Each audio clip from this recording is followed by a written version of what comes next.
sobre o ensino de arte, que traz como recorte temático identidade e decolonialidade na perspectiva de novos abraços pedagógicos.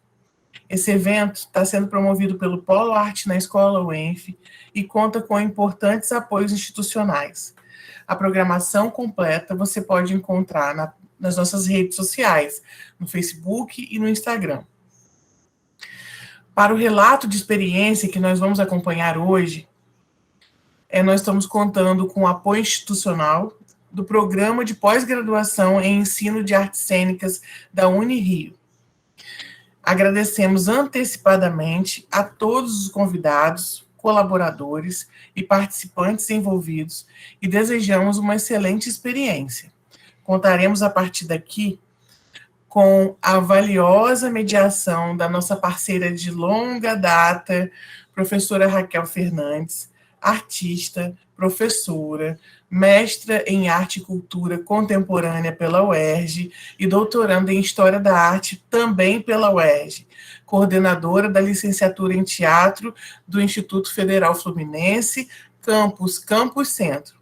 Para quem passo a palavra agora para apresentar a nossa convidada. É com você, Raquel. Obrigada, Danusa. Boa tarde a todos, todas e todes. Foi com imensa alegria que eu recebi esse convite, porque Danusa é uma irmã para mim, então o convite dela é quase que uma ordem, uma ordem boa, né? Uma ordem no bom sentido, é uma ordem que provoca desordem. Por isso que é tão bom, porque nós somos parceiras, né, de longa data de luta pelo ensino de arte, pela fruição em arte, né, e por todas as pessoas que querem se aproximar do campo da arte, né, somos militantes nessa área. E é com muito prazer e muita emoção, né, que eu aqui hoje apresento a nossa mestra, a nossa palestrante, a nossa falante, a nossa atriz, a nossa militante também do teatro, né, que é a Luísa Rangel Cordeiro, que vai trazer nessa tarde mágica para a gente, né, o seu relato, né, autoficção, narrativas de si e decolonialidade no teatro, relato de experiência e roda de conversa. E aí, para quem não se atentou, né, na nossa divulgação, a Luísa, ela é artista e educadora, diretora teatral formada pela UFRJ, mestre em ensino de artes cênicas pelo PPGEAC Unirio, professora de teatro da Rede Municipal do Rio de Janeiro e trabalha junto ao coletivo Errante e ao grupo Fale Sobre Mim. Atualmente é gestora do Espaço Cultural Municipal Sérgio Porto, localizado no Humaitá, no Rio de Janeiro. E aí gostaria de falar com vocês que assim, a Luísa vai fazer o relato dela, vai trazer toda a experiência, e aí quem tiver perguntas, né, depois que a Luísa fizer a fala dela, pode abrir o áudio para fazer as perguntas, e quem tiver sem áudio ou quiser colocar as perguntas pelo chat, pode enviar pelo chat também, tá joia?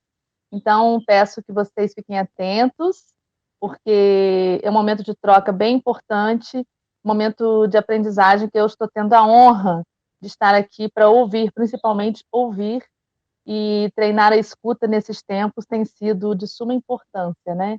Então, a escuta é o nosso grande canal de comunicação com o mundo como agente transformador. Então, obrigada a todos, todas e todos. Mais uma vez, obrigada a Danusa e a Simone, que está aqui também, todos os presentes, e a Luísa, que está aqui com esse sorriso lindo, esperando para fazer essa fala maravilhosa para a gente. Boa tarde, boa conferência a todos. Vou pedir para a Caroline só colocar o slide, por favor. E aí, enquanto ela coloca, eu vou começar realmente agradecendo, né, o convite da Danusa, da Lúcia, da Raquel. Vai ser realmente uma honra compartilhar um pouquinho dessa experiência com vocês. Eu espero poder contribuir e eu fico super feliz de estar participando de um evento promovido pela UENF, né? Eu, como campista, moro no Rio de Janeiro há um tempo, mas como campista tenho muito orgulho dessa universidade, então salve a UENF, é um prazer enorme estar aqui.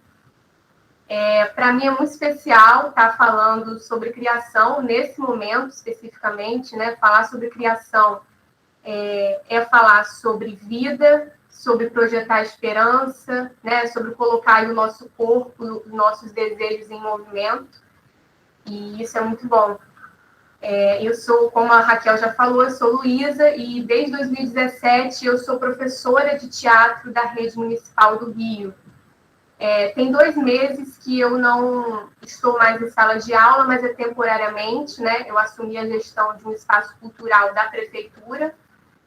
E, na verdade, esse relato que eu vou fazer, ele é relativo a uma experiência que aconteceu quando eu trabalhava numa escola de ensino fundamental, localizada no Conjunto Urucânia, que mais especificamente fica no bairro de Paciência, na periferia da Zona Oeste do Rio de Janeiro. E uma das coisas que de cara eu já percebi, quando eu comecei a dar aula em 2017, é que a sala de aula é um espaço muito potente de criação de vida, de criação de mundo. E aí, ao mesmo tempo, eu entendi que o modelo de escola tradicional, às vezes, por vezes, é tão desvinculado da vida, né? Então, eu estava ali recém-chegada na rede municipal, numa outra realidade, num outro contexto. E eu comecei em 2018, né, ao longo de 2017, mas especificamente no ano de 2018, eu comecei a me atentar para o seguinte: eu queria escutar, como a Raquel bem disse, a escuta é muito importante na sala de aula, né? Então, eu queria escutar quem eram meus alunos e alunas a partir deles mesmos, né? E não a partir de um estereótipo que a escola acaba já apresentando para a gente, né? Aquele ali é o aluno bagunceiro. Eu queria ouvir a partir deles. Como é que eles se apresentavam para mim? Né? E aí pode passar o próximo slide. E aí o espetáculo Fale Sobre Mim nasceu muito de um encontro muito feliz que eu tive com um grupo de 6 estudantes no ano de 2018. Sabe aquele grupo de estudantes que sempre, no final dos 50 minutos, eles sempre ficam...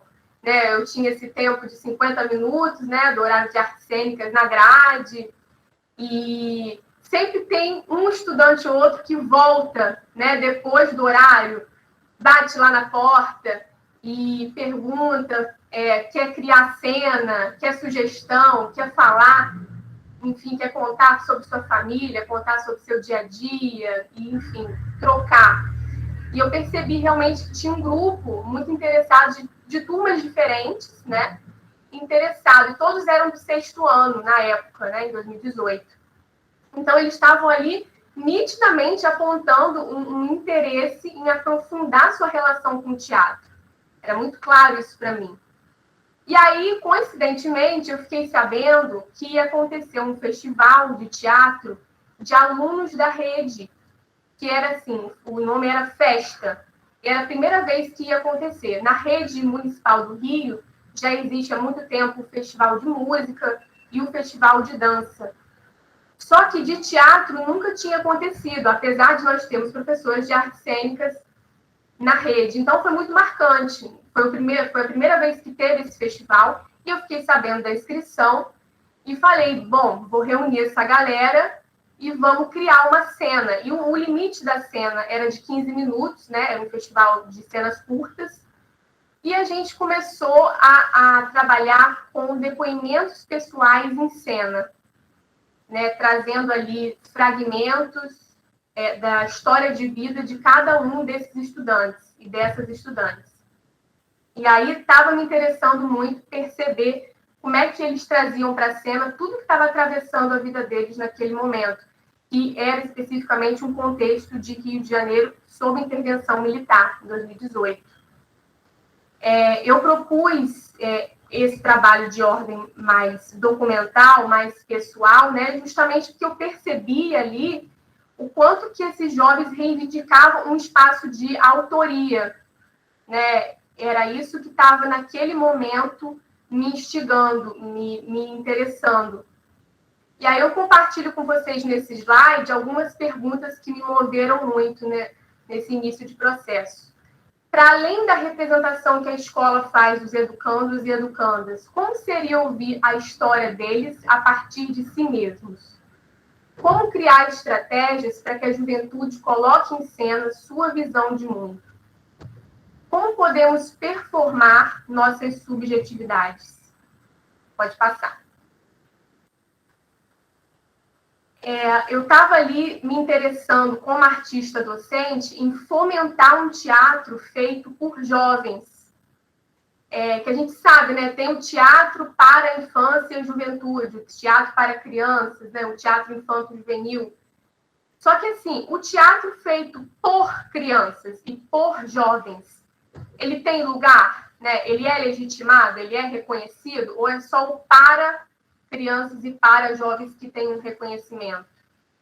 Então, durante o processo Fale Sobre Mim, eles começaram a falar, né? Eu sempre trazia essa convocação dos atores estudantes, das atrizes estudantes, trazerem a primeira pessoa em cena, né? Trazerem ali suas questões, seu cotidiano, sua relação com a escola, com aquele território, com aquele bairro, falando ali dos seus desejos de adolescentes, né? Falando dos seus medos também, das suas alegrias, enfim, contando um pouco como é que está vivendo essas transformações da adolescência, né? Esses processos nos seus próprios corpos. E vocês devem imaginar, né, a quantidade de material que a gente levantou. Então, não cabia numa cena de 15 minutos. A gente deu um jeito de fazer caber, mas ficou muito claro para mim que a gente precisava aprofundar. E nós apresentamos no festival, foi uma experiência maravilhosa, chegamos até a final do festival, foi incrível. E no ano seguinte, 2019, a gente resolveu aprofundar a pesquisa, né? Aprofundar a dramaturgia e a criação. Então, pode passar.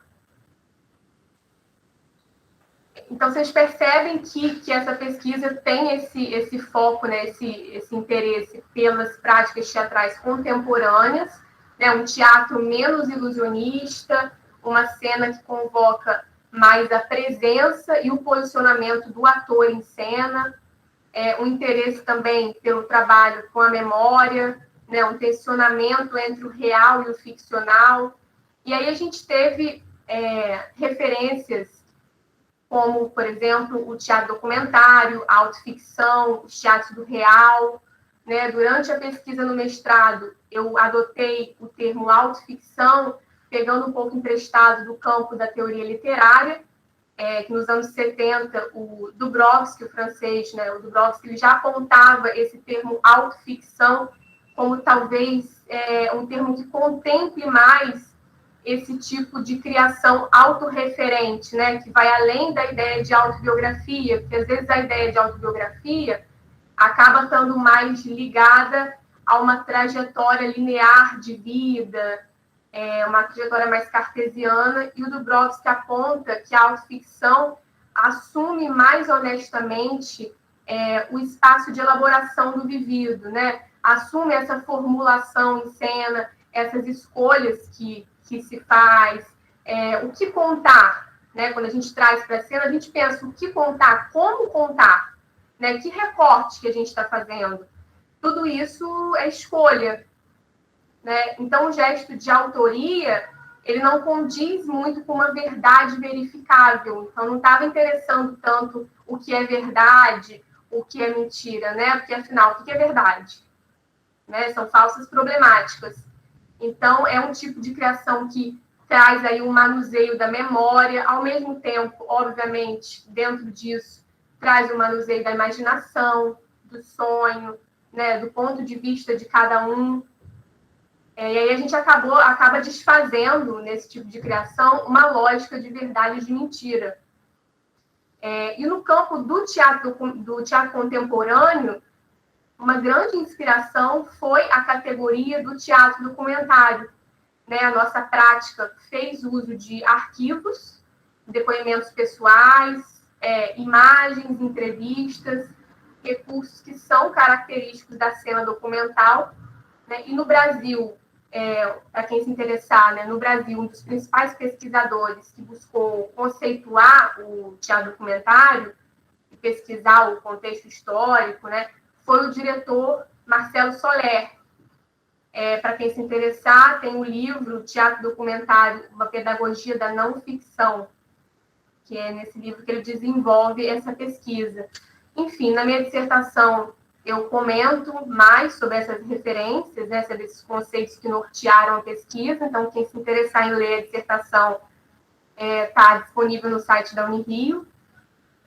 Pode passar.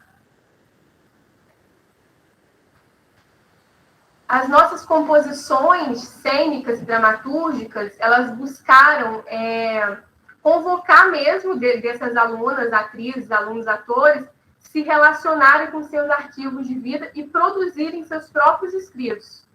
E aí a gente começa a perceber, né, que quando a gente manuseia uma memória, um relato pessoal, a gente também está dialogando com uma memória coletiva, né, com uma cultura. A gente também está falando de um modo de vida, ou seja, tem aí uma amplitude histórica nesse gesto. E essas experiências artísticas, elas reconhecem o íntimo como político. Então, eu sempre deixava isso, discutia muito isso com os estudantes, né? Pode passar. Eu acho que esse próximo slide, ele fala um pouco sobre ousadia, né? Quem é que está autorizado a falar nas narrativas oficiais e hegemônicas? A ousadia é algo que eu aprendi muito com os meus alunos, que é ousar falar de si, ousar falar em primeira pessoa, né? Entender a importância do trabalho com as subjetividades, de colocar em cena ali um outro ponto de vista, de colocar em cena outros corpos, outras sonoridades, que não são as que estão já estabelecidas, né? E eu acredito que o teatro que é produzido nas escolas, ele é bastante decolonial por si só, né? Ele reconhece os saberes populares, ele descentraliza narrativas, ele traz reivindicações sobre território, né? A gente pesquisou sobre a história do bairro, da comunidade de Urucânia, a gente fez uma pesquisa sobre o território, a gente fez uma pesquisa sobre nossos antepassados, sobre nossas avós, bisavós, sobre a história de vida de cada uma, e como a gente se relaciona com isso, né? Pensando essa relação entre passado e futuro, o que fica de aprendizado. Então, basicamente, é um trabalho que convoca mesmo um atravessamento. E isso é muito potente, né? Pode passar o próximo. E durante o mestrado, eu cursei uma disciplina chamada Epistemologias Decoloniais. E aí eu tive um contato, que não foi tão aprofundado, mas foi muito impactante, com as teorias decoloniais, né, que basicamente problematizam as concepções dominantes, né, sugerem aí uma descentralização de narrativas e apontam que, apesar do fim do colonialismo moderno, né, apesar da suposta emancipação das colônias latino-americanas e africanas, a colonialidade ainda sobrevive enquanto estrutura, infelizmente, né? Então, eu comecei a entender, né, a partir desses estudos, eu comecei a entender que existem caminhos de luta frente a essa lógica colonial que nos atravessa, né? Frente a essas as lógicas eurocêntricas, lógicas tão opressoras, tão desumanas, né? Que tentam o tempo todo controlar nossas subjetividades, nossos saberes, nossa sexualidade, enfim, nossa economia e por aí vai. Então, eu percebi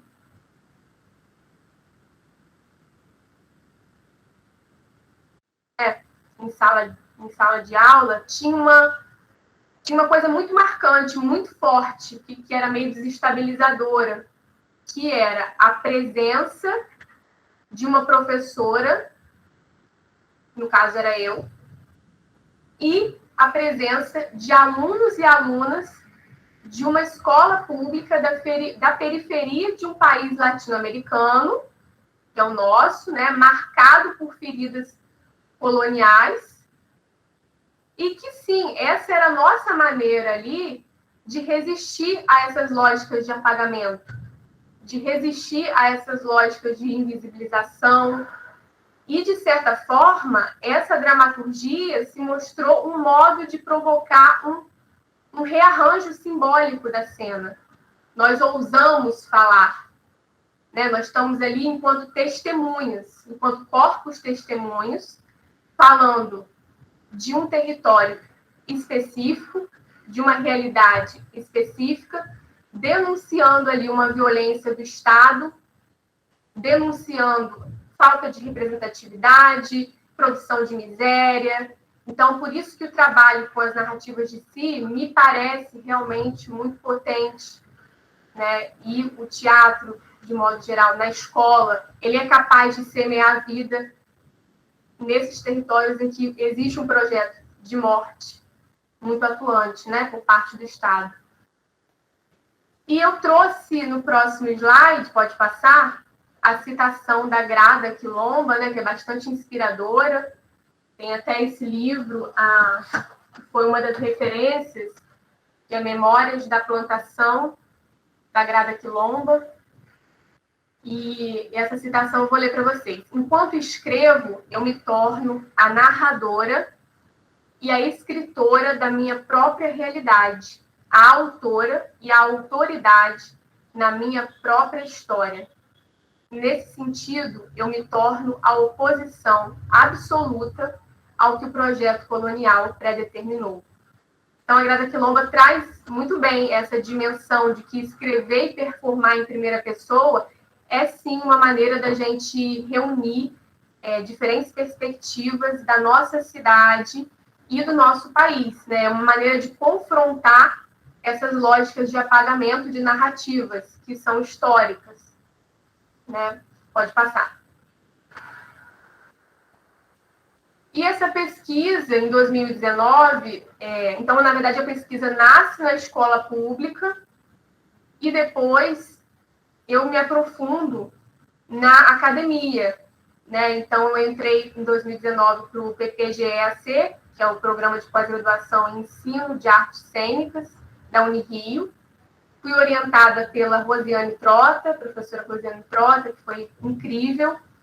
E é isso, né? Eu acho que foi muito legal ter um acolhimento, sabe, desse programa, porque é isso, a gente foi ganhando corpo, a gente foi tecendo diálogos no espaço da academia também. E aí eu tive um acolhimento para continuar desenvolvendo essa dramaturgia. A própria Rosiane me estimulou a entrar em cena no primeiro ato, trazendo também um ponto de vista de professora. E acabou virando um espetáculo de quase 1 hora. Né? Nasceu como uma cena de 15 minutos e hoje é um espetáculo de quase 1 hora. O projeto foi ganhando aí outras camadas no espaço da universidade. E para quem tem interesse em conhecer esse programa, é um programa que é voltado para professores e professoras da educação básica, né, de teatro, que é o PPGEAC Unirio. E é um programa que é voltado para isso. Eu acho que isso foi um ganho, sabe, para a universidade. É um mestrado profissional. É um espaço em que a gente que está ali no front, né, no chão da escola, pode colocar nossas narrativas, pode refletir, pode produzir, pode pensar sobre essa realidade. Né? A gente que está ali todo dia semeando vida, a gente também tem que ser reconhecido, sabe, como produtores de conhecimento. Nós, professores e professoras. Pode passar. Então, aí falando um pouquinho de curiosidade, né, do formato do meu trabalho de conclusão, que não é bem uma dissertação formal, né? Foi a própria Rosiane que me estimulou a pensar outros modos de materializar a escrita do mestrado. E eu pensei em materializar com uma sacola de professora. Eu me via todo dia levando 1000 sacolas, cada sacola com um material de uma turma. Eu falei, não, minha dissertação vai ser uma sacola de professora, sem dúvida. E realmente a gente concretizou essa ideia, né? A sacola dentro da sacola tem 3 cadernos, e cada caderno traz uma perspectiva da pesquisa. Tem um caderno que é a dramaturgia do espetáculo e o processo de criação, que a gente compartilha com o leitor. Tem um caderno que fala mais sobre os conceitos teóricos, que apresenta ali os conceitos com os quais a gente dialogou. E tem um caderno que é contextualizando o território, contextualizando a escola, apresentando mais formalmente, né, para as pessoas trazerem um contexto mesmo de onde aconteceu a pesquisa, né? Então, é isso. Eu acho que, enfim, eu estou super feliz de estar compartilhando. Eu queria também, pode passar, ler ali 2 relatos de alunos, né, que participaram do processo. É um elenco de 6 estudantes. E eu vou ler junto com vocês. Peraí. Aqui eu me senti pela primeira vez representada e representando outras pessoas. No caso, os estudantes, adolescentes, moradores de comunidade. O teatro me ensina a ser o que eu quiser e inspirar outras pessoas a também serem. Acho importante mostrar as narrativas de nós, adolescentes, por ser um espaço de fala, um lugar de fala que nós devemos ter e temos. Essa é a Laura Coelho. E agora um depoimento do Wilson. O teatro me mostrou que tem histórias que me ensinam a saber que eu não estou sozinho, que consigo superar as coisas que eu não entendia, que quando eu choro significa que eu estou aguentando e ficando mais forte, que mesmo sozinho eu sou bem amado. Primeiro eu tenho que amar a mim mesmo e entender meus problemas, senão como iria ajudar e amar alguém? Eu era uma criança que achava que misturando todas as cores criaria uma nova cor. Tá na minha frente aqui Na minha frente tem um... Ah, tá, saiu. Tá, e aqui no teatro eu posso sentir que misturando várias pessoas eu posso ter um aprendizado novo. Amo muito tudo isso. E eu queria convidar vocês, eu vou colocar o link, o que a gente fez, né, diante da pandemia, né, em 2020, a gente não teve como continuar se apresentando, devido a todo o contexto pandêmico, e a gente conseguiu fazer um curta-metragem que fala um pouco sobre essa experiência. Eu queria convidar vocês a assistir. Eu vou colocar o link no bate-papo para vocês assistirem. Vou fazer assim, cada um assiste, é só clicar no link, cada um assiste, tem 10 minutos, e depois a gente volta, e aí vocês já podem ir elaborando as perguntas e ou abrir o microfone, ou escrever, fiquem à vontade, tá bom? Deixa eu só pegar aqui o link, 1 minuto. Eu gosto muito de teatro por conta que eu gosto. Não, tia, olha ele. Porque você sente uma coisa como uma paz, como sua mãe. O outro ouvido, os 2 narizes e a boca. Ficou sangrando muito. E eu chorei.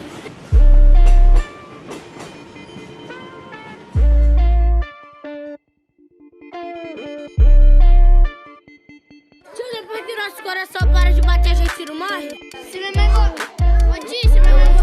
morreu 2 episódios,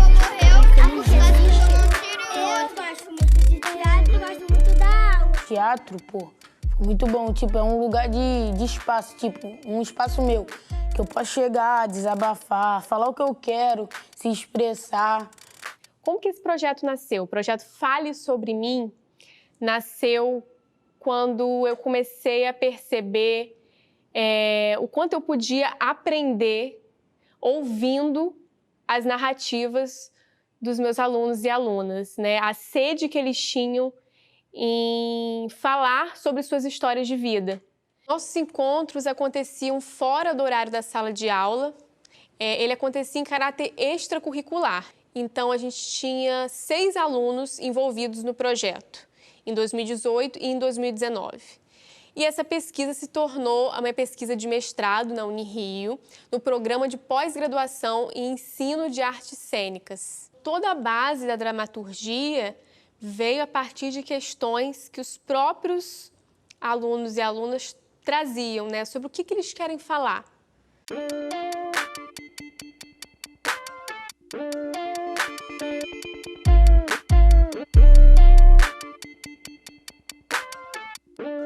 Meu nome é Lucas de Santa dos Reis. Eu moro em Urucânia, Paciência. Quando eu era pequeno, meu pai tinha prometido que ia ir para o evento que ia ter na escola.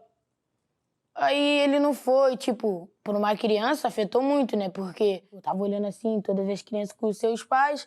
Aí, desistiu, assim. Sabe o que é desistir mesmo? Eu desisti.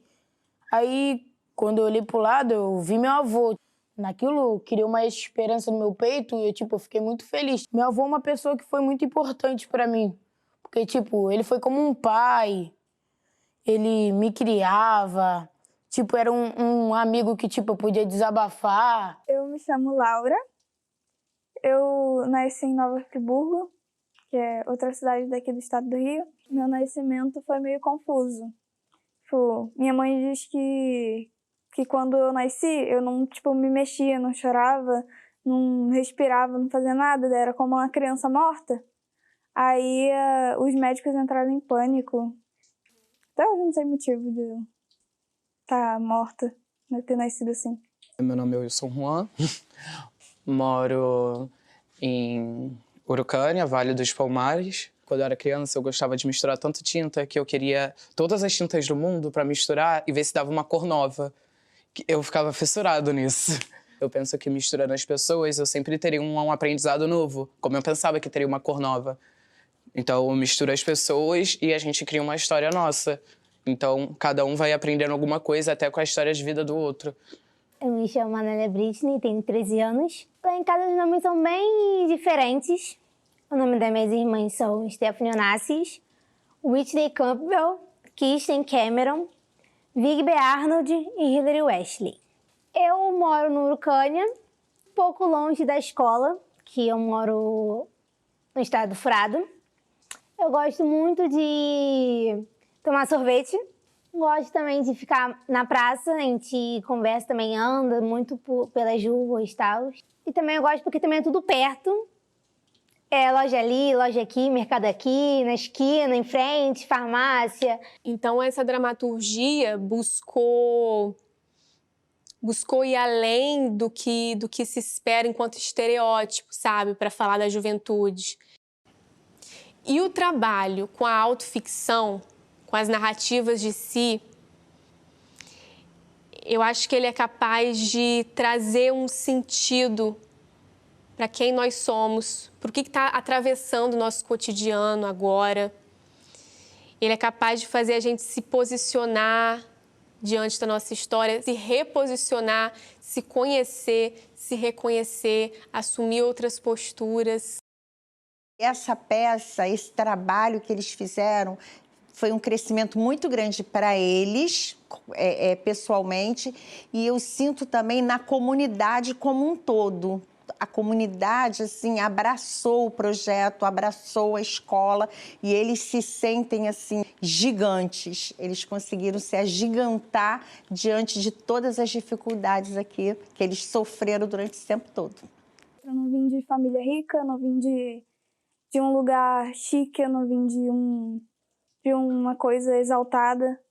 E aí as pessoas olham a gente lá no palco falando sobre o lugar onde a gente mora. Daí eu acho muito importante se sentir representado com teatro, porque é para se expressar, né?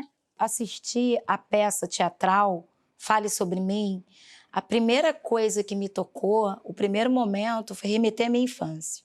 A minha infância na escola pública, né, que eu sou oriunda da escola pública, e as narrativas delas foram riquíssimas para mim em significados e sentidos. Essas pluralidades que eles vivenciam lá fora, eles trazem a todo tempo para a escola. O sujeito ele não é vazio, ele vem com a sua bagagem cultural, ele tem a sua bagagem social. A minha adolescência agora, né? Que agora eu posso falar que eu sou adolescente. Minha adolescência está sendo boa. Ruim. Pra mim foi ruim. Muito ruim, que foi uma diferença enorme, porque quando a gente é criança, a gente quer o quê? Crescer, ter aqueles pelos, essas coisas. Aí quando cresce, fica... Não, volta pra criança. É estranho por causa que às vezes a gente cresce tanto que a gente fica olhando assim, eu não era desse tamanho. Aí hoje eu já tô quase encostando no teto da minha casa. Ver eles atuando, protagonizando o que é, né, viver na nossa comunidade escolar. Nesses anos todos, desde 85, que eu nunca tinha visto um brilho, não desse tamanho, nos meus alunos.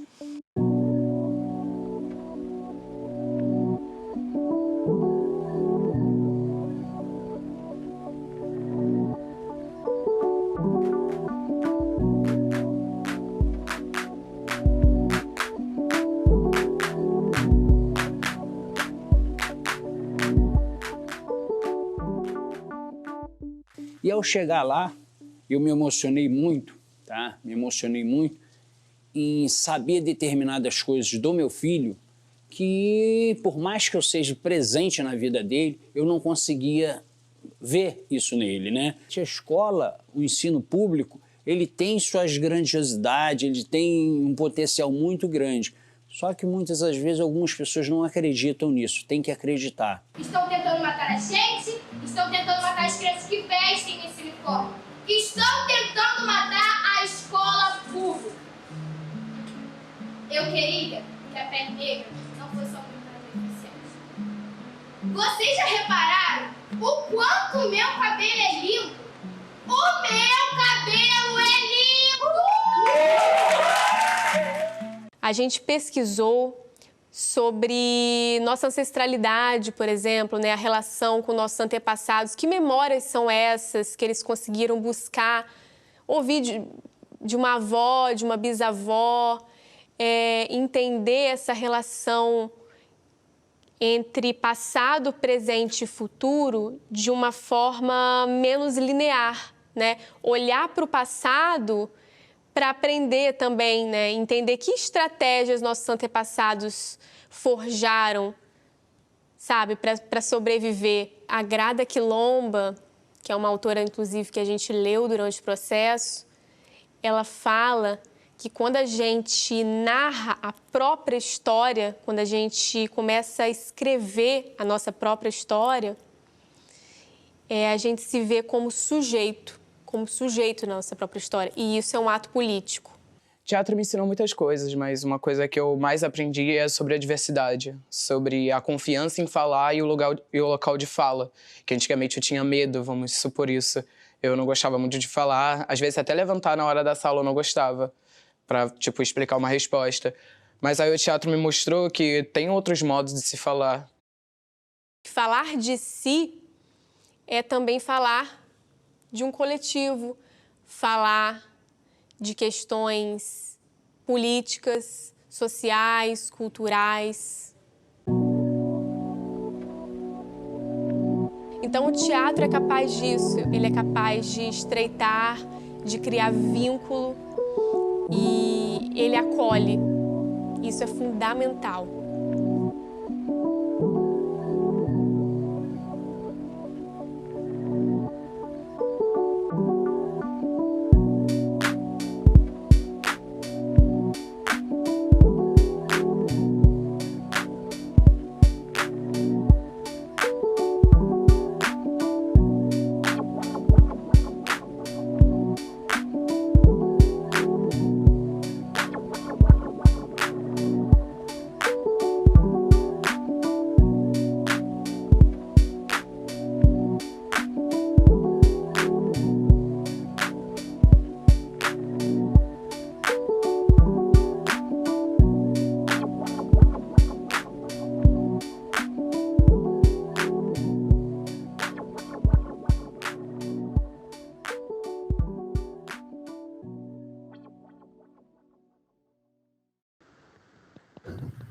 Maravilha, Luísa, emocionante. Obrigada, gente. Obrigada por estar participando desse encontro. Eu esqueci de falar de 2 livrinhos também que foram importantes na pesquisa. Um é O Perigo de uma História Única, da Chimamanda, e o outro é Autoescrituras Performativas, do Diário à Cena, da Janaína Leite, que é uma artista de São Paulo, que é uma inspiração muito forte também. Trabalha com teatro, entrecruza aí autoescritura, teatro documental, enfim. Que bom, deixa eu ler os comentários aqui. Leia aí que eles são todos seus. A Danusa levantou a mão aí para falar. Danusa, faça aí a sua contribuição para a gente.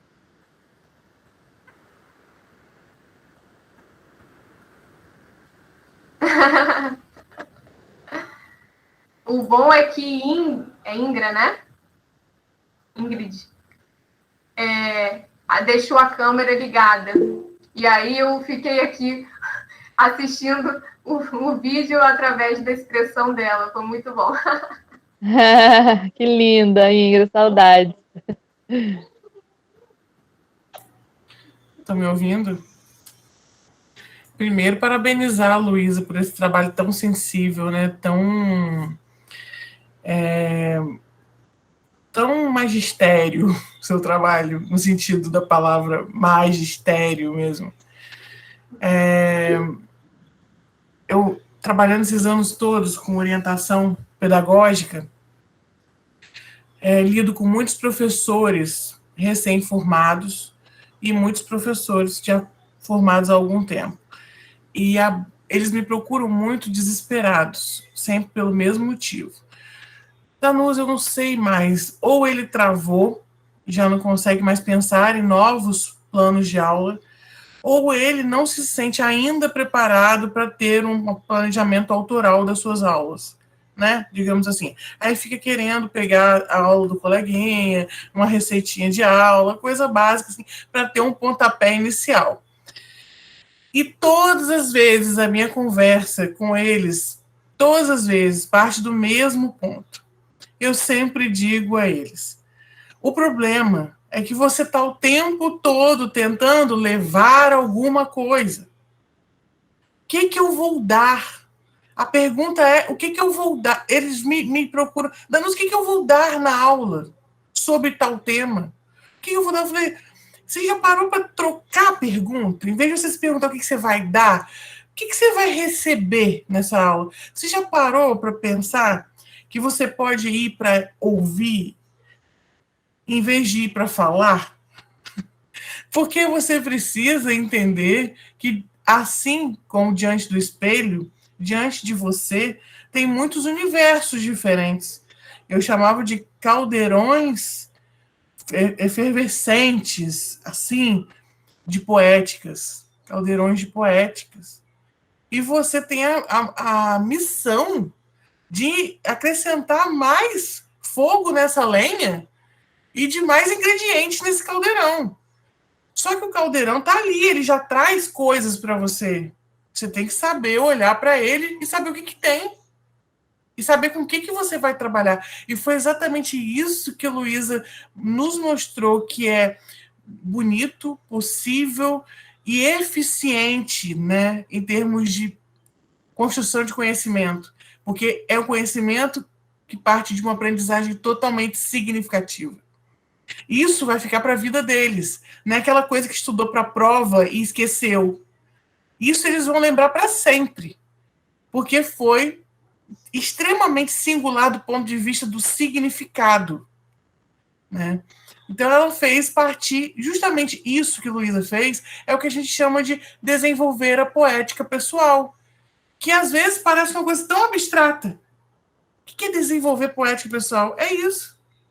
É você pegar o que o indivíduo traz de individual, de singular, e fazer aquilo crescer muito, e virar não mais 15 minutos, mais 1 hora de apresentação, e quiçá, mais ainda. Porque é isso vai crescer, naturalmente, né? Então, assim, parabéns, Luísa, e quem dera, tomara que a gente consiga, é uma pena que só tenha, 30 pessoas, 20 pessoas aqui, né? Eu queria dar um jeito de transformar essa sua experiência numa forma de mostrar cada vez mais professores de arte que a aula de arte é isso. É parar de pensar no que vai dar e pensar no que vai receber. Pensar em como responder também, né? A escuta realmente é fundamental. E aí não romantizar, porque assim, eu falei aqui tudo isso, mas longe de mim querer romantizar, né? Inclusive no próprio material escrito dessa sacola, tem uma parte que eu falo justamente das tentativas desse início enquanto professora, das tentativas frustradas, né? Porque é isso, a gente chega com um plano, com um planejamento muito certinho, e depois a gente vai se desestabilizando e reaprendendo, que eu acho que é essa experiência do reaprender a olhar as coisas, né? De reaprender a aprender e a lecionar. Enfim, é só mesmo escuta e troca, e muita troca. Maravilha. Eu tenho uns apontamentos aqui, mas a Lúcia acho que está com a mãozinha levantada. Vai, Lúcia. Como Sim. minha professora de teatro, você tem a preferência. Vou abrir a câmera aqui. Essa aluna maravilhosa. Luísa, eu sou suspeita, porque eu sou fanzoca do teu trabalho, né? A minha mais nova diretora. Eu babo, adoro. Eu conheci esse material, ele sempre me emocionou, e agora, gente, eu não sei, eu estava aqui meio que querendo chorar de emoção, sabe? Nossa, o coração assim, apertadinho, quentinho, barato. Esse material, eu só te interrompendo, esse material eu esqueci de falar. Esse trabalho se desdobra em 1000 coisas, né? E essa sacola, está fazendo uma performance com essa sacola. Essa sacola está passando de casa em casa. E Lúcia recebeu a sacola aí em Campos, passou para outra pessoa, e a outra pessoa passava para outra pessoa. A sacola fica mais ou menos 10, 15 dias na casa de cada um. Essa é a performance. E aí depois eu vou juntar o depoimento da galera que leu, né, por onde essa sacola passou de cada casa, e as fotos também, que eu peço para as pessoas mandarem a foto com a sacola. Enfim, eu acho que a sacola já foi parar em Rio das Ostras, da última vez que ela trocou de casa. Mas aí siga, Lúcia. Aí eu não aguentei, sabe, Ingra, que Ingra está aqui falando no chat, que saudade de você, Ingra. Eu não aguentei, eu trouxe a própria dona da sacola. Falei assim, não, vamos rodar mais, que eu sou fã desse trabalho, é um trabalho que eu me identifico muito, porque eu, enquanto professora, enquanto sempre pude, trabalho, quando posso, trabalho nessa linha. Luísa, a pergunta é a seguinte, me trouxe curiosidade em saber como esse trabalho atravessou toda a escola e toda a comunidade escolar e o entorno. Porque uma coisa que às vezes a gente fala assim, vamos escutar os alunos, mas a gente sabe que o professor, naqueles 50 minutos de aula, com 30 alunos, quando menos, né? Às vezes chega a 40 alunos em sala de aula, você não tem condição de escutar e fazer esse trabalho. E às vezes a gente fala assim, olha, escuta o aluno. Um grupo de interesse, ele proporciona isso. Isso é muito legal porque a escola te permitiu, né, ter um grupo de interesse. Muitas vezes você nem consegue ter um grupo de interesse dentro de uma escola. E aí eu quero te perguntar como isso repercutiu na comunidade escolar, né? E se alertou essa comunidade, principalmente a direção, né, e todo o corpo docente, a importância da temporalidade num trabalho de arte. Porque normalmente acha que aqueles 50 minutos é o seu trabalho, é o seu momento de fruição, produção, e foi. Você tem tanto tempo para fazer um texto. Não. Essa temporalidade, essa importância desse tempo para a criação com esses alunos. Mais uma vez, parabéns.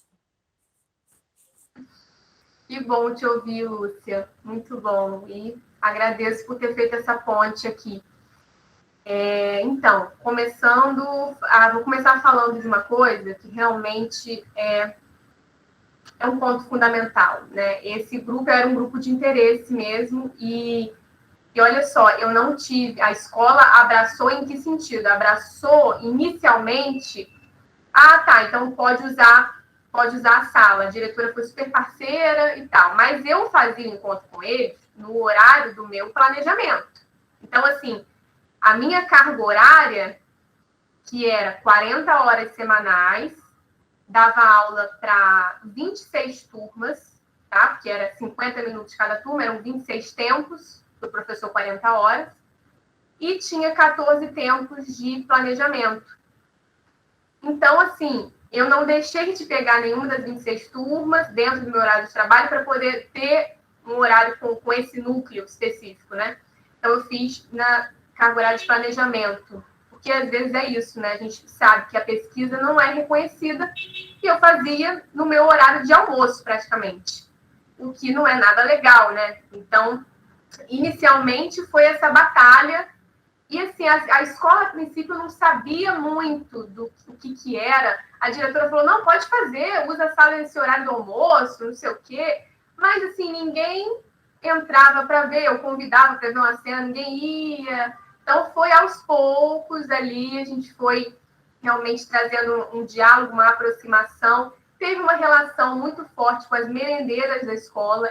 A sala de teatro ficava em frente ao refeitório, então elas ouviam, às vezes, né, o som, e iam bater lá, e eu chamava para assistir a cena, para opinar. Então, as merendeiras fizeram um movimento que é o seguinte, vamos assistir isso, tá? Vamos assistir. E, no final, a gente conseguiu um ônibus que levou as merendeiras, os professores todos, e a diretora da escola, e os familiares dos estudantes para a Unirio.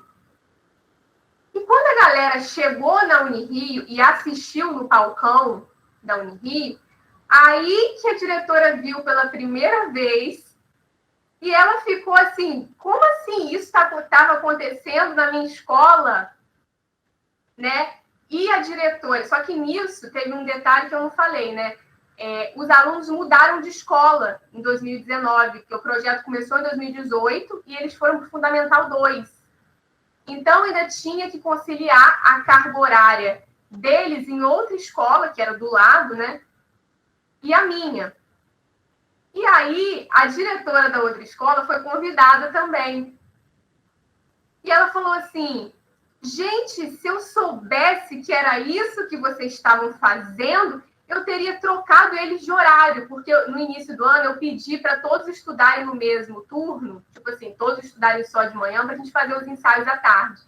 E aí não deu, ela falou que não dava, não sei o quê, e ficou metade estudando de manhã e metade estudando à tarde. Então, a gente realmente só tinha o período do almoço para fazer o ensaio, porque metade da galera estudava de manhã, metade à tarde, e era assim.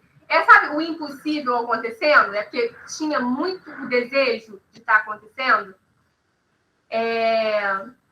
E aí, quando eles viram, né, quando a escola realmente assistiu aquilo, viu a potência daquilo, os pais também se engajaram muito durante o processo, né? Porque aí os pais foi mais durante o processo mesmo, porque eles traziam de casa essa pesquisa, né? Pesquisavam quem foi minha avó, quem foi minha bisavó, e aí os pais acabavam relatando, né? Trazendo essas histórias pessoais, e já durante o processo eu tive uma parceria dos pais, mas a escola foi se envolvendo aos poucos, e o resultado em si, que foi a apresentação no palcão da Unirio, é que eu acho que trouxe um pouco essa dimensão do trabalho para a direção da escola, né?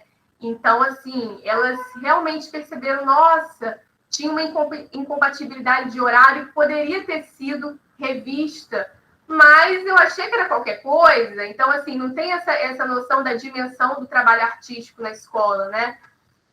Como você falou, da temporalidade que é necessária, enfim, da escuta que é necessária, do espaço que é necessário.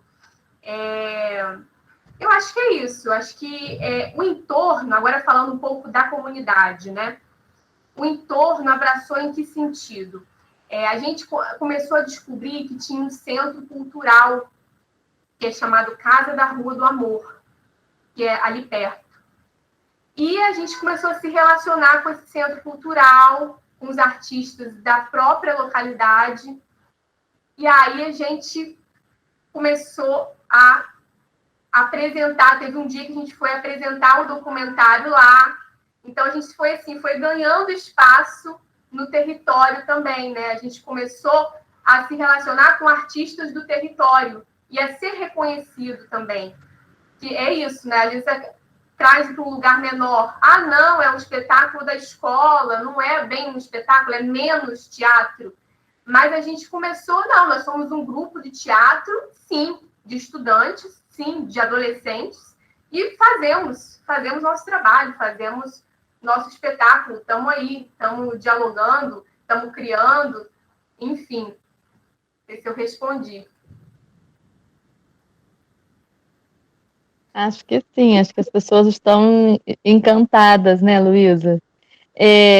A partir do seu relato, eu acho que a gente tinha que fazer um projeto de algum estudante nosso formado em teatro para fazer para a gente falar de nós, professores, né, das nossas questões, porque essa nossa fala está muito colonizada numa escola do século XIX e a gente hoje necessita também de outros territórios, outras temporalidades, outros conceitos, né? Outras metodologias, outras práticas pedagógicas, artísticas, né? que estão reconstruindo, né? Esse tecido novo, né? Que está vestindo essa nova forma de fazer arte na escola.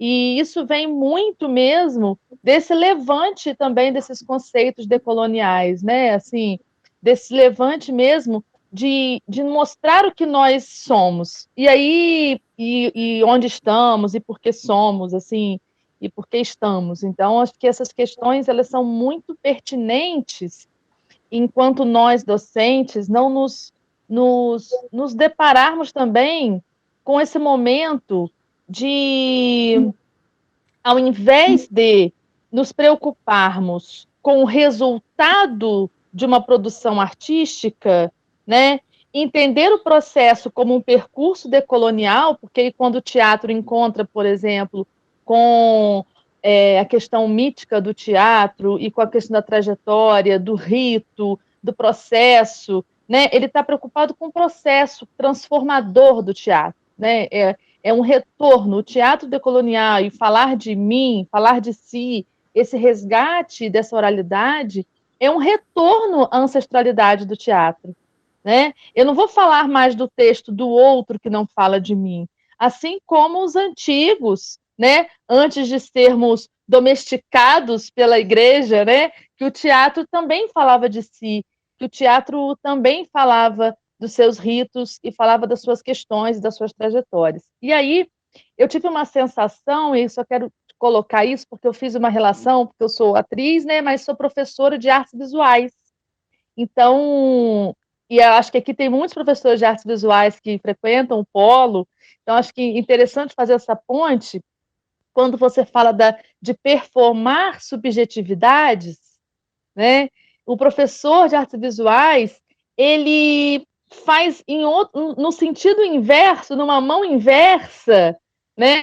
Que é tentar transcender ou subjetivar o que está posto, né? O que está dito, porque o teatro é efêmero, as artes visuais não, está ali. Uma obra será sempre aquela obra, nós é que vamos lê-la de formas diferentes, sobre camadas diferentes, sobre trajetórias diferentes, sobre vivências diferentes.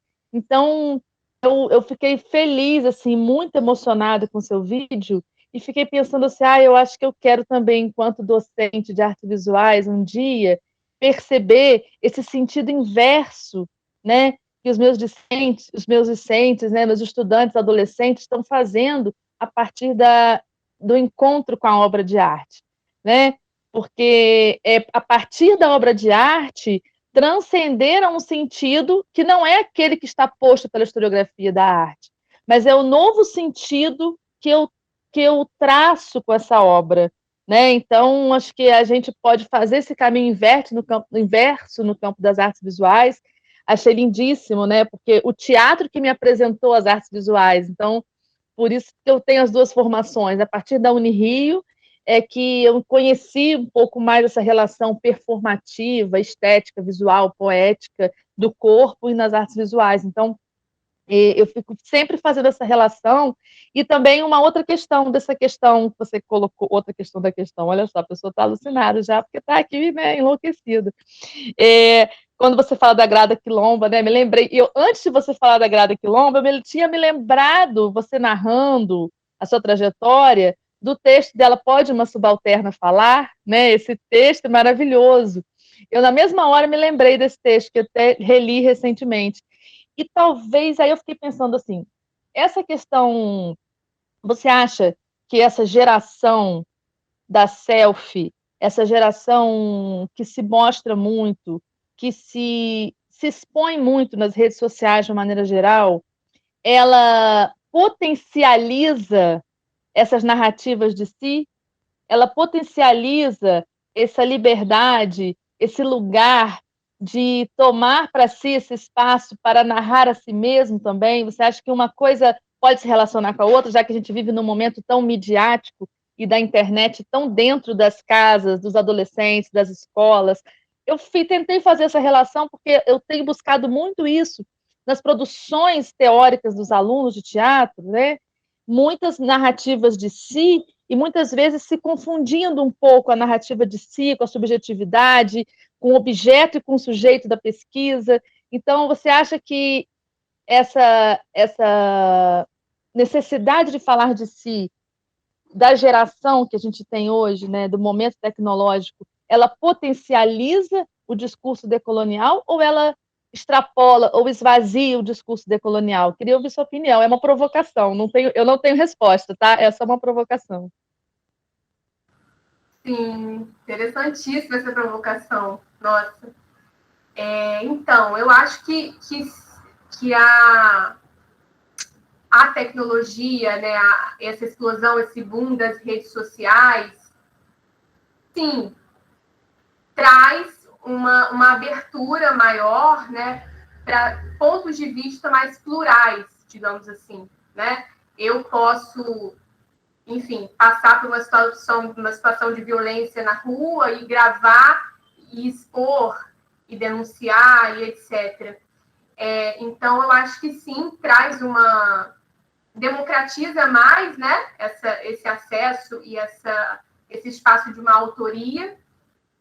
Mas, ao mesmo tempo, eu acho que tem aí um jogo que é pensar o que está em questão, né? Pensar no trabalho com a autoficção, no trabalho com teatro documental, que operações que a gente faz para justamente não esvaziar, né, nessa coisa do narcisismo, enfim, para não trazer esse esvaziamento, né? Que escolhas, que operações, aí eu acho que talvez essa consciência de que o íntimo é político, eu acho que seja uma camada importante, assim, para pensar isso, essa provocação que você está me fazendo. Não sei responder, mas estou aqui tentando tatear.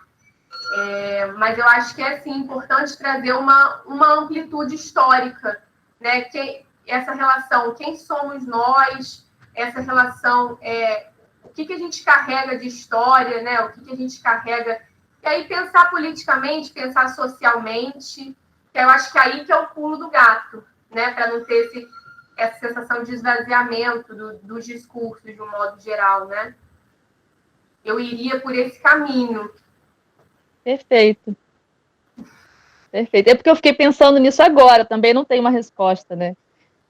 Perfeito. Sim, mas é uma provocação interessante, né? Ainda mais para que a nossa geração pegou o início, né? Acompanhou esse início do Orkut, do Facebook, essa coisa da linha do tempo, né? De você ir lá contando, colocando as imagens. E agora eu já sinto que está num outro lugar que eu não domino mais, né? Que já é essa coisa do TikTok e tal. Eu tento me atualizar, né? Por ser professora, tento entender. Mas não sei, talvez eu queria, de repente, ouvir um adolescente falando sobre a relação dele com as redes, né? De repente pode ser interessante. Sim, obrigada. Danusa e depois Ingra. Não, eu vou passar para Ingra primeiro, porque eu já falei e ela está falando pela primeira vez. Tinha uma pessoa que tinha levantado a mão, que era o William. Aqui para mim não tem, não sei. Né? Tá, então vai, Ingra. Eu acho que foi o Cleiton ali, ó. Pode falar antes. Oi, boa tarde. Eu queria falar uma coisa que eu adorei, seu projeto, e eu queria falar uma coisa simples, que eu também sou ator, acho que eu fiz teatro minha vida inteira, desde que me conheço por gente, eu respiro teatro, faço teatro, minha mãe também era atriz, e uma coisa que o seu projeto me mostrou que é muito necessário, é uma coisa muito simples, que é o contato com a arte dentro da escola.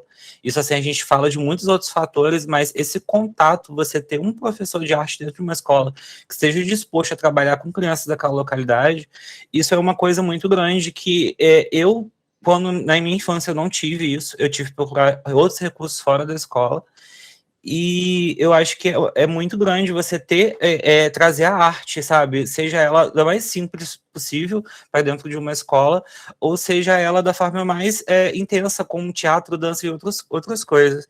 Eu falo isso também porque, às vezes, o teatro que a gente não encontra fora de uma escola é um teatro que ele não é inclusivo, ele é um teatro burguês, é um teatro caro, é um teatro que te cobra do estudo ao seu figurino, e isso é uma barreira social muito grande para você distribuir uma arte de qualidade, uma arte onde você se encontra, uma arte que você passe uma verdade de quem você é.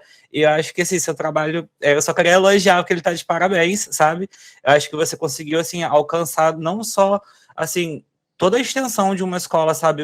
Toda uma escola, do que ela construiu, toda a estrutura você conseguiu atingir, com os alunos, pais, comunidade, e eu acho que a arte é isso. Você transforma os seus atores, você transforma os pais, e todo mundo que vai ouvir ou ver a sua arte, ela volta transformada. Eu acho que, assim, pelo que eu vi, tá de parabéns. Só isso. Obrigada. Muito obrigada pelo retorno.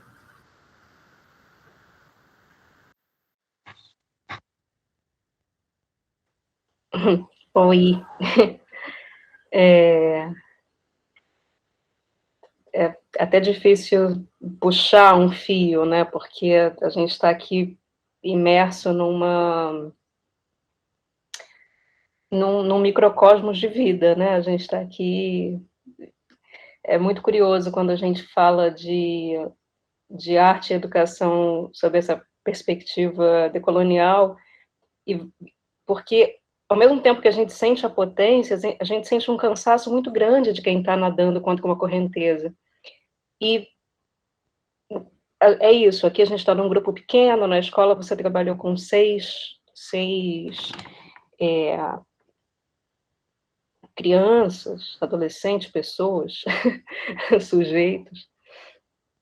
E eu acho que foi a Lucinha que perguntou sobre como isso atravessou a comunidade escolar, né? Você falou das merendeiras, foi mais um ponto que me emocionou muito, porque o meu filho é dessas crianças que ia, né, bons tempos em que havia escola presencial, que ia para a escola pela merenda, especificamente, particularmente para comer e brincar, e eu sempre bati na tecla de que a comida e aquele espaço do refeitório e as merendeiras são profundamente pedagógicos, de vários pontos de vista, mas sobretudo desse da memória afetiva, né?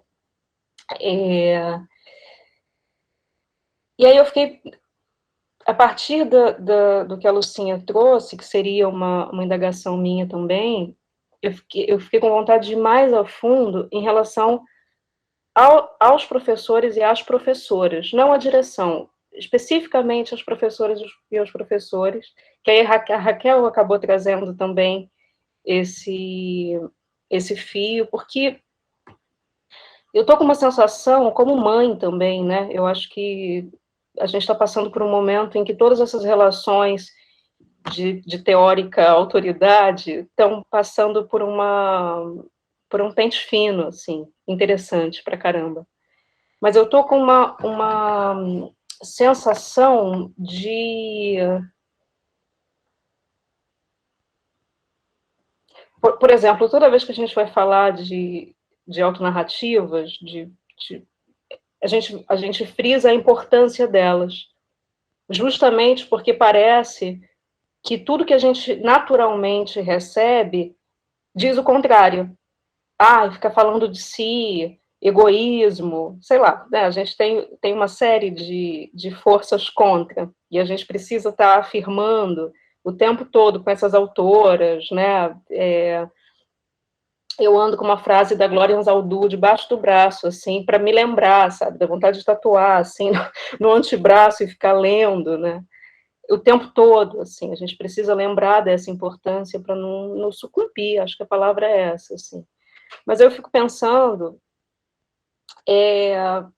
como retirar o teatro e a arte desse lugar localizado e menor, de certa forma, dentro da escola, porque no frigir dos ovos existe ainda uma falta de coragem. Eu estou falando como mãe, como educadora também, como artista, como pessoa que está viva, assim, que está encarnada e que nem sempre tem coragem de fazer aquilo que eu estou vendo que é o correto, percebe? De ir nessa direção que o coração aponta, assim. Enfim, a gente está, eu acho que a gente ainda está sob a luz do centenário do Paulo Freire, que para mim iluminou muita coisa, assim, deu uma renovada de espírito e de ânimos. E assim, eu tive a sorte de ter eu fui aluna de História por 3 anos da Tânia Peçanha, em Campos, né? E aí eu encontrei com ela poucos anos atrás e disse, a culpa é sua. Hoje eu não posso nem ficar repetindo isso porque ela vai ser presa, né? Assim, a gente tá numa iminência muito louca, né? Assim, mas como é que os outros professores conseguem pisar firme nessa terra e admitir a importância disso para eles próprios? Como é que os professores das matérias consideradas fundamentais para o Enem ou para a formação intelectual, sei lá o que as pessoas pensam, mas como é que eles conseguem contextualizar em si, porque muitas vezes o professor está sangrando ali, né? Como é que eles conseguem contextualizar a importância do conteúdo que eles estão levando na vida daquela comunidade? Como é que a gente... esperançar, eu acho que eu estou perguntando sobre esperançar, falando do Paulo Freire, assim. No fundo, assim, eu queria saber como é que os outros professores, se os outros professores abraçaram, se fugiram também, se alguém reconheceu algum risco nesse trabalho que você fez, porque ele é muito perigoso. Assim, a gente está tendo que reafirmar que a Terra é redonda, então essas coisas são muito perigosas, né? A gente está tendo que, por exemplo, provar que o Paulo Freire não era um criminoso também. Quer dizer, a gente está tendo que provar nada, né? Eu, por exemplo, faço cara de paisagem e sigo a minha vida, mas está tudo muito perigoso, né? Então eu queria... o Cleiton foi aluno da Tânia. Pois é culpada.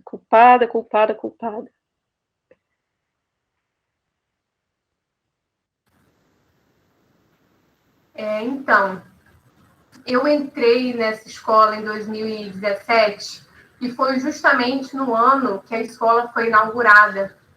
Então, assim, a escola acabou tendo boa parte dos professores, da equipe, né? Uma galera que tinha acabado de passar no concurso. Então, assim, uma galera que estava com muito fôlego, isso é importante falar, né? Uma galera que estava ali, e é uma escola do amanhã, é uma escola que tem, por exemplo, eu tinha sala para dar aula. Isso não é uma realidade garantida na rede municipal. Eu tenho colegas que têm que ficar pulando de sala em sala, arrastando a cadeira, abrindo, isso com 26 turmas, você imagina, né? Então, assim, esse era um contexto bastante específico, que é uma escola do amanhã, que foi inaugurada em 2017, e que é uma escola que tem um auditório, né? Tem uma sala de encontros, que é o chamado auditório, e que estava recebendo professores recém-chamados no concurso que tinha acontecido no ano anterior, em 2016.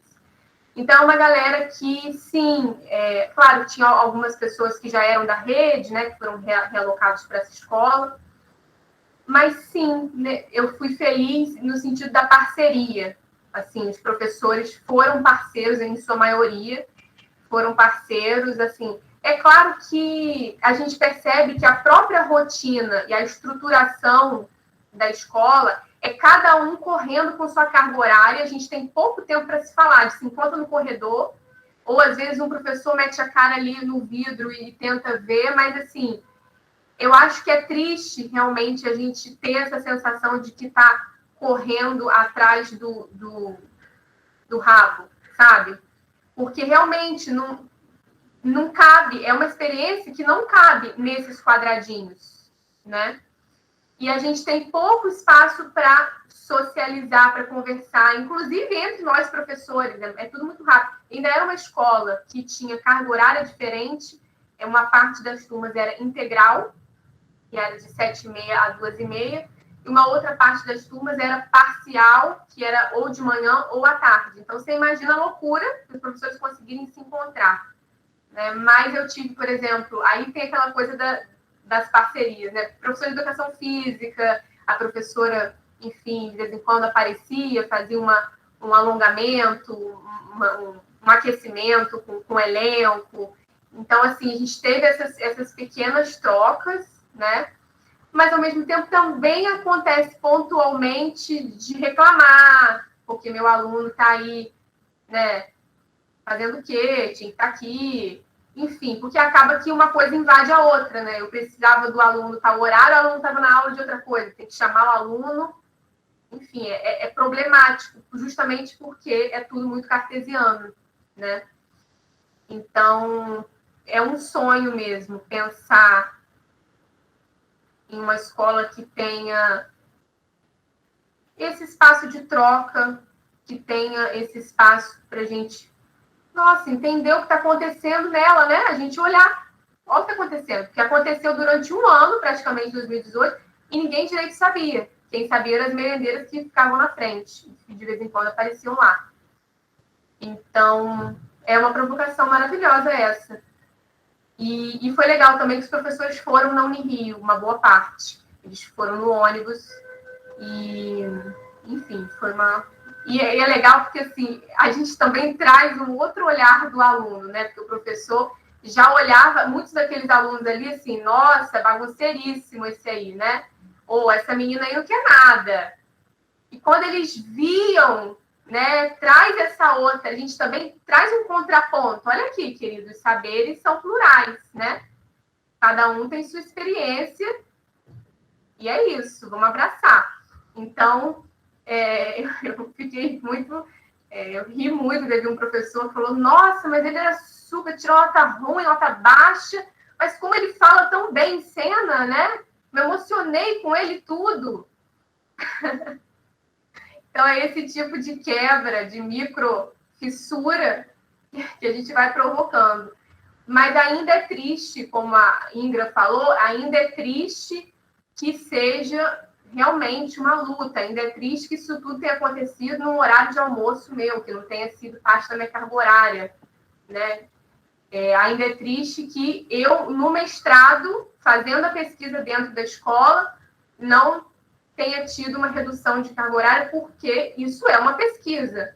Então, ali é necessário uma luta para a gente ser reconhecido como pesquisador na educação básica, que é a base de tudo, né?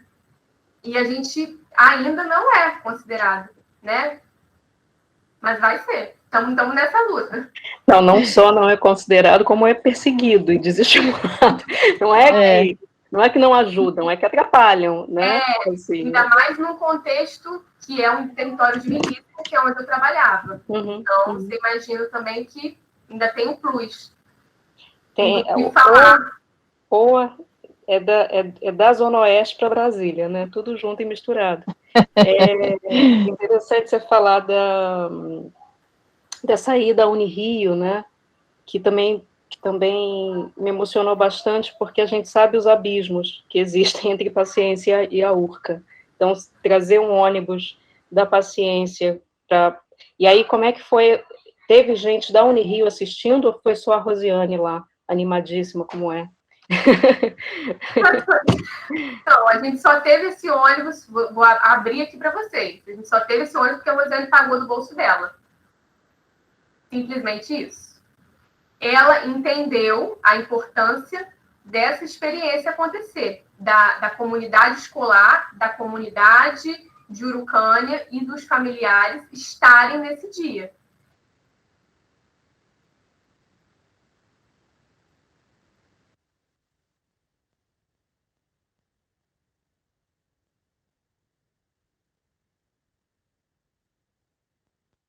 Exatamente.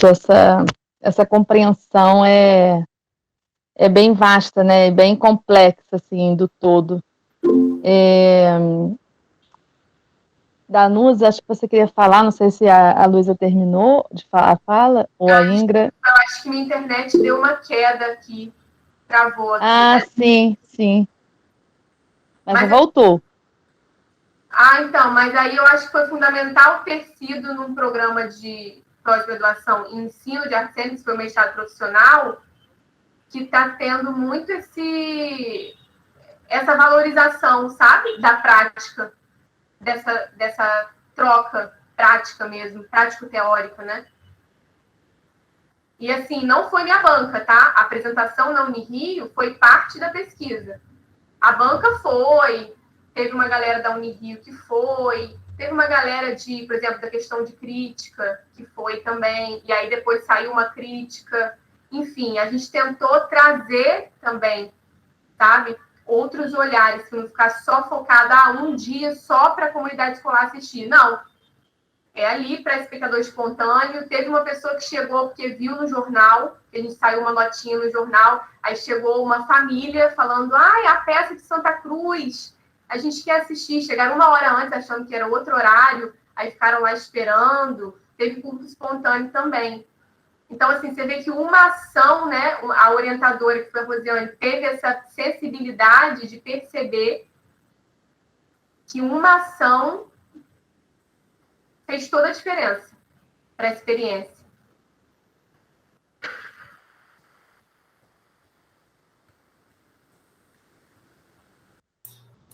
Eu, Raquel, agora? Gente, eu confesso que eu tinha uma questãozinha para falar depois da fala de Lúcia. Mas aí passou de Lúcia para Raquel, a questão se ampliou de uma maneira gigantesca. Aí passou para Ingra, perdi a noção do tamanho da questão, e agora o negócio ficou tão complexo que eu não sei se eu dou conta de formular, a não ser no prazo de alguns meses. O que eu vai ter que fazer uma outra mesa. Fazer uma dissertação. Porque partiu da problemática levantada por Lúcia, e aí me ocorreu uma questão. Me ajudem a sistematizar isso. Me ocorreu o seguinte, que talvez esse projeto, que a gente está falando aqui de decolonialidade no ensino de arte, especificamente no recorte do ensino de teatro, especificamente no recorte de uma escola e de uma professora, né? Então é tudo muito específico. Mas me ocorreu que talvez a questão que todos nós estamos tentando, né, pensar na viabilidade disso se tornar uma praxe, né? Hoje, por que não termos mais isso na escola? Talvez porque a questão da decolonialidade esteja evocando uma mudança que é, inclusive, em estrutura cognitiva, que é também uma mudança na concepção do que é processo ensino-aprendizagem, do que é escola. Talvez o problema é que é grande demais a quantidade de mudança que precisa acontecer para isso, na medida em que afeta a noção, como começa lá em Lúcia, a noção de escola, né? Depois Raquel aponta a complexidade cognitiva, sociocultural disso, né? Porque ela faz uma pergunta que, óbvio, vai depender de muita pesquisa em várias frentes para ser respondida, a pergunta de Raquel, né? Envolve, inclusive, psicologia, psicanálise, muita coisa para entender até que ponto essa exibição naturalizada do jovem, da criança, é uma projeção de si, é um falar de si, é o quê? É o reproduzir o outro, né? Até definir o que está acontecendo ali precisa de muito estudo, até para saber se está sendo realmente positivo, até que ponto é positivo, até que ponto não é, né? E aí depois a Indra complementa dizendo uma coisa que aí as coisas fizeram muito sentido para mim, completou assim a ideia que foi ficando extremamente complexa. E ela diz assim, olha, a gente tem essa dificuldade até na comunicação do dia a dia, de a gente ficar constrangido, de às vezes estar falando demais da gente. Não, mas, poxa, fulano é egocêntrico, fala tão de si, porque também parece, assim como na escola, que ficou muito mais natural, ou aceitável, ou cômodo, né, nas relações, que a gente fale de coisas que não sejam tão dolorosas, tão graves, né, tão agudas, mas que a gente fale, por exemplo, dos conhecimentos escolares e não dos saberes ali daquela comunidade que envolvem muita coisa, inclusive afetiva, né, histórico-afetiva, que a gente não fale de si, mas que a gente fale do clima, que alguém pergunte tudo bem, a gente responda apenas tudo bem, não responda nada além de tudo bem para ela, não ter um problema para ela. Não fala mais nada, tudo bem. E aí me ocorreu exatamente isso, que talvez o que Luísa fez seja tão difícil ainda de atingir, Lúcia, a escola como um todo e as práticas de ensino como um todo, porque é realmente muito delicado, é muito grave, depende de uma mudança muito estrutural na escola. Até porque pode, numa situação dessa, abrir uma porta ou uma janela, escancarar, e depois você tem que lidar com aquilo.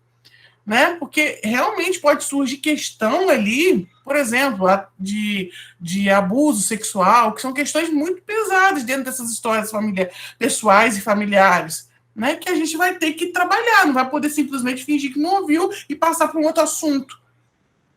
Então, talvez ficar falando ali do conteúdo escolar esterilizado seja um pouco mais fácil, embora ele se esgote, né, de tal maneira gritante, né, em alienação. Então, nem as crianças se enganam mais com isso, né? Às vezes que elas suportam mais o conhecimento escolar que não faz sentido do que diante do que elas vivem aqui. E isso vai ficar muito evidente nesse retorno agora à escola presencial. Eles vão expressar fisicamente a inadequação desses saberes em relação à realidade deles. Aí, Luísa, a única questão que eu coloco é que eu queria saber a mais, diante desse complexo todo que você nos apresentou e de dificuldades, de, né, sutilezas e a delicadeza com que você tratou todo esse processo, como foi o impacto disso nas suas outras turmas e como eles receberam, porque eles assistiram também todas as suas outras turmas, imagino, puderam assistir, estou perguntando. Se eles tiveram criaram alguma expectativa de fazerem trabalhos similares, assim, quiseram entrar para o grupo, nesse sentido.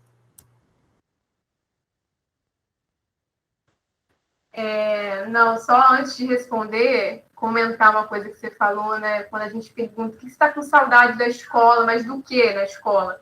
E as crianças respondem, dos meus amigos, do lanche, né? Do recreio, dos momentos de convivência, de encontro e de troca. Ninguém cita com saudade de matemática, né? Então, assim, fica muito claro, vai ficar muito claro isso, realmente, né, nesse retorno. Mas agora, respondendo a sua pergunta sobre as turmas. Sim, a gente apresentou, a gente fez uma série de apresentações no próprio auditório da escola para outras turmas da faixa etária parecida com a deles, que era o 5º e o 6º ano do Fundamental. E foi muito emocionante, porque realmente houve ali uma identificação geracional, né? Além deles todos serem, a maioria, né, ser morador de Urucânia, então, quando a Anália fala da rua, da sorveteria, eles sabem, eu sei onde é, vou lá todo fim de semana. Então, tem uma coisa, assim, de um pertencimento que eles não veem, né, de uma representatividade, de uma narrativa que é do território deles e que eles não veem, né? E também essa coisa da faixa etária. Tem uma cena que os alunos falam, eu tô ficando, do nada, tô ficando com cheiro na axila, né? Essa coisa da adolescência, das transformações, do corpo. Então, assim, eles se identificaram, foi um barato, gente. Eles se identificaram muito, muito mesmo. E aí eu fico pensando muito nisso, sabe? Fico muito intrigada com isso. É forte a representatividade para você ver o lastro do seu trabalho, como pode impactar toda essas turmas da mesma faixa etária nesse sentido. Seu trabalho não termina naquele grupo ali, né? Exato, exatamente. E eu fico muito intrigada com isso, né? Por que sempre se volta para esse lugar menor de que o teatro que é produzido por adolescentes, ele nem é considerado, sabe? É considerado uma coisinha menor. E assim, gente, vou te falar, tem tanta coisa que eu assisto que é produzida na escola, né? Boa parte dessas produções trazem questões tão profundas e tão, assim, instigantes, mais do que outros espetáculos que eu vejo em outros contextos. Não estou fazendo uma comparação, mas é no sentido da gente também lutar por essa legitimação, sabe? Porque, assim, eu considero esse grupo de jovens um grupo de teatro do Rio de Janeiro. E, assim, quando teve um feedback que eu recebi, quando foi apresentado na Unirio, de um colega super, assim, amou o espetáculo, só que ele falou assim, nossa, gente, esse trabalho tá tão incrível que você fez com os seus alunos, que até parece do teatro carioca. Eu falei, mas no caso é teatro carioca, né? Porque todo mundo é de paciência. Foi feito aqui no Rio de Janeiro, então por que você não está incluindo? Na hora, né? Eu não respondi dessa forma, mas eu engoli meio a seco, assim, e depois eu fui formulando, né? Então ele não está considerando que o que a gente faz é teatro carioca, sabe? Então, passa por esse lugar. Mas voltando aí em relação com as turmas, a gente apresentou no auditório da escola para as outras turmas e, sim, com certeza, gerou um burburinho na escola. Aí querendo entrar no grupo, vamos criar uma peça também. Então, eu acho que é uma delicadeza, assim, são pequenas ações que despertam mesmo, sabe? Para essa valorização. E eu perdi o que eu ia falar, mas é basicamente isso, depois eu lembro. Eu queria saber da sacola. Minha mãe recebia Santa para rezar o terço por uma semana em casa. Queria saber onde é que está essa procissão, se ela pode chegar aqui na zona portuária do Rio. Eu quero rezar esse terço. E queria te dizer que, apesar das provocações elas serem imensas, porque a gente onde a gente vê algum espaço, a gente se derrama, né? Mas não foi, nenhuma delas foi para te angustiar em relação a, meu Deus, preciso fazer mais. Muito pelo contrário, né? Muito pelo contrário. Né? O que você fez e faz é gigante, é imenso, é aquele simples difícil pra caramba. Enfim, é preciso muita coragem, né? E como diria uma senhora, como é que é? É uma historinha, assim, ela foi assistir um espetáculo, só tinha ela de plateia, e o grupo se reuniu para ver se valia a pena apresentar só para uma pessoa, tinha mais gente em cena do que no público, e aí foram para ela e disseram, olha, a gente resolveu apresentar, a senhora está muito chique, hein? Vai ter um espetáculo só para a senhora. E aí ela riu e falou assim, se vocês tivessem parido, vocês saberiam que uma pessoa é muita coisa. Então, a mulherada que pariu.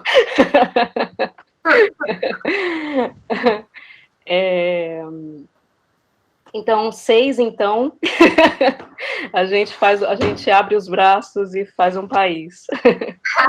Obrigada, Luísa. Muito obrigada. Essa frase é maravilhosa, vou guardar para sempre. Uma pessoa... É título de um trabalho meu, hein? Você para com essa palhaçada.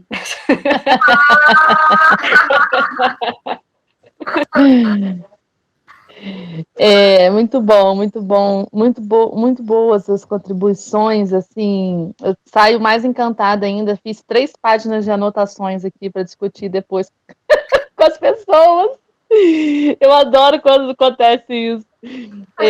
Acho que a gente está se encaminhando já para o final, né, falta pouquinho, e aí eu queria deixar esse espaço livre para a Luísa fazer algumas considerações que ela julgue necessárias, o que ela pensou, o que a gente não perguntou, mas que ela também é uma inquietude, né, Luísa, para você, que tangencia tão belamente o campo da arte com a docência. Então, é tão encantadora a sua atuação como professora de teatro, e tão mágica, né? Eu falo mágica porque nós, que somos docentes de arte, a gente tem que estar sempre provando que o que a gente faz é importante, né? Sempre mostrando para que a gente estuda arte, né? Assim, porque a gente estuda matemática para saber fazer conta, para saber quanto a gente deve ao banco. A gente estuda português para saber como que a gente vai convencer o banco de que a gente vai um dia pagar. Né? A gente estuda, tudo que a gente estuda tem uma finalidade para o mercado do sujeito, para o sujeito inserido no mercado. E ninguém consegue transcender esse campo da arte ainda, né? A gente tem que estar sempre provando. Então, Raquel, assim como o primeiro precisou reconhecer na Unirio, para depois a diretora dela entender que ela precisava de apoio. Exatamente, isso é surreal e ao mesmo tempo a gente sabe que é verdade, a realidade de todo né? professor e artista. Primeiro tem que ser reconhecido fora de casa para depois ser reconhecido em casa. Isso é muito louco, assim, porque eu me identifiquei muito com uma fala sua e hoje mesmo eu falei disso, e Lúcia, que foi minha professora, está aqui de prova, né? Um dia eu encontrei um ex-diretor de uma escola minha, já formada, professora do IFE, ele falou assim, menina, você deu certo? Você deu em quê?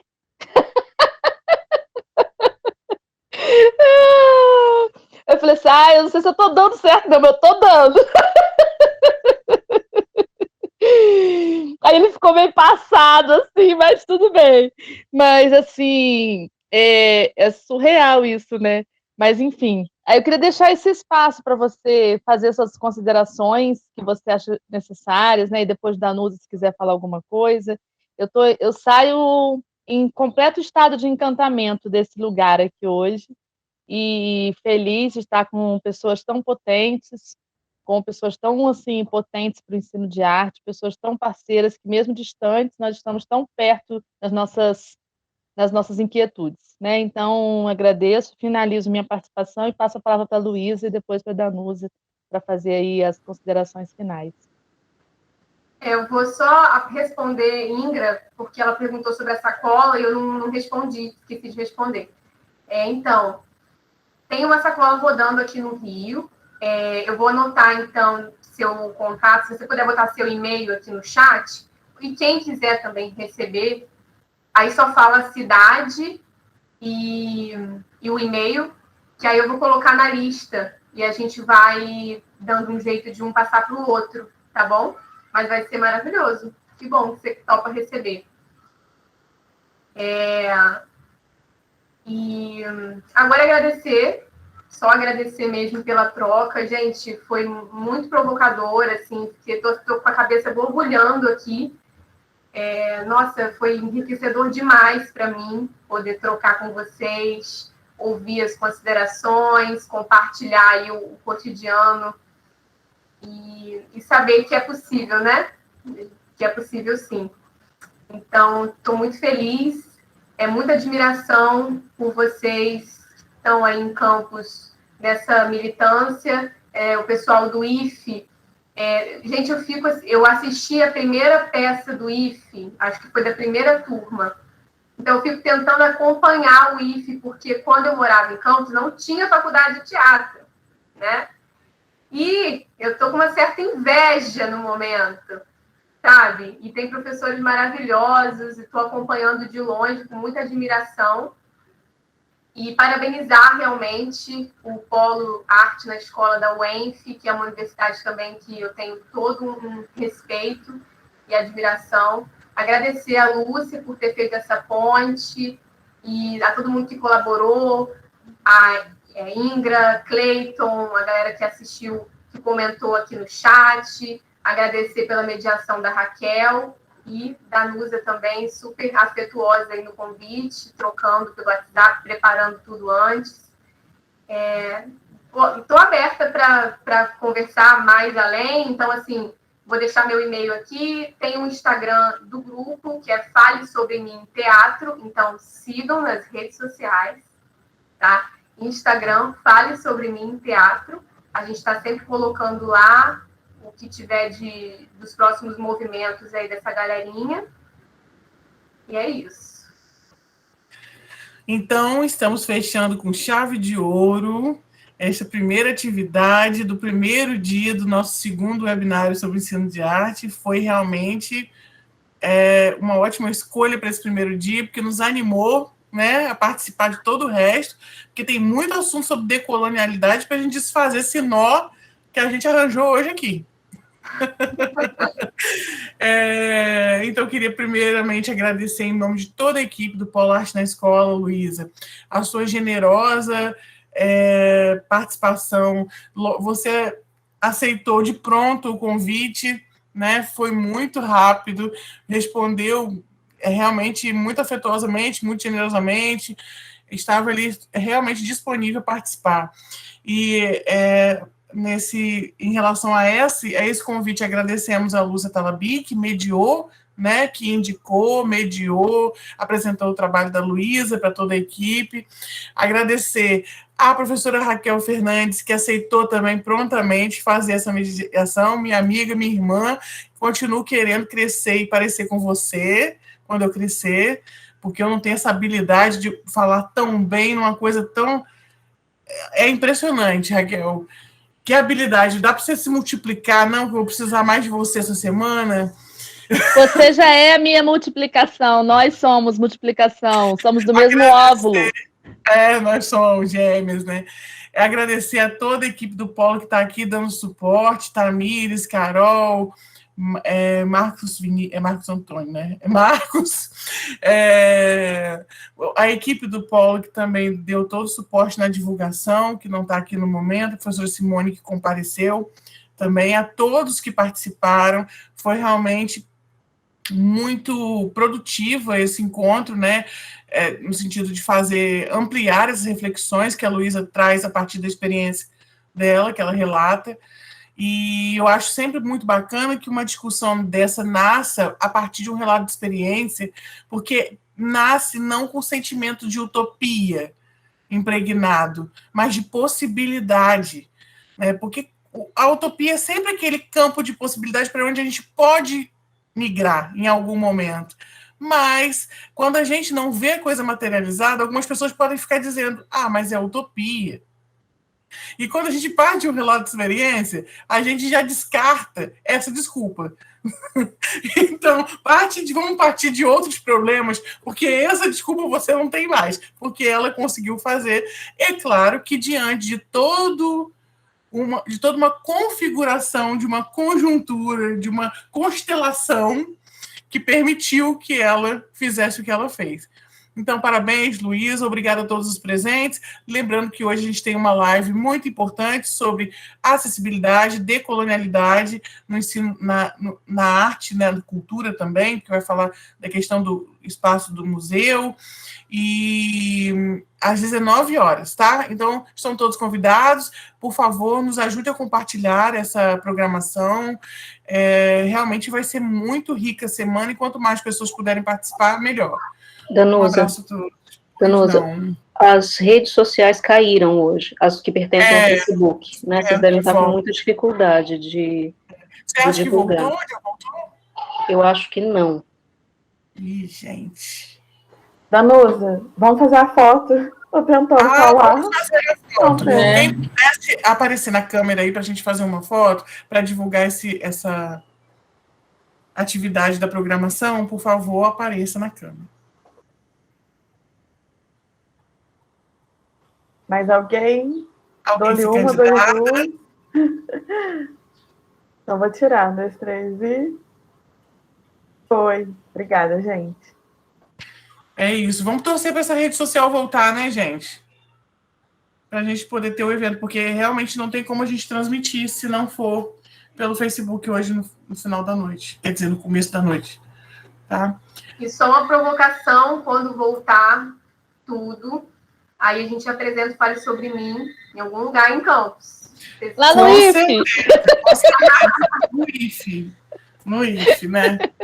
Eu acho que você podia aproveitar e fazer um tour também. Você vai no IFE, fazer na casa circuito. De cultura. Faz um circuito. Lá no Apito. Isso. Vai espalhando essa sementinha aí, Luísa. Tá sendo solicitado no Maranhão ali pelo chat, hein? Maranhão, olha aí, ó. Já tem convite para o Maranhão. Já estou aqui vendo como é que eu vou enviar essa sacola para o Maranhão. Verdade, ele botou um e-mail aqui, né? Gente, um abraço a todos. Até a próxima atividade da programação.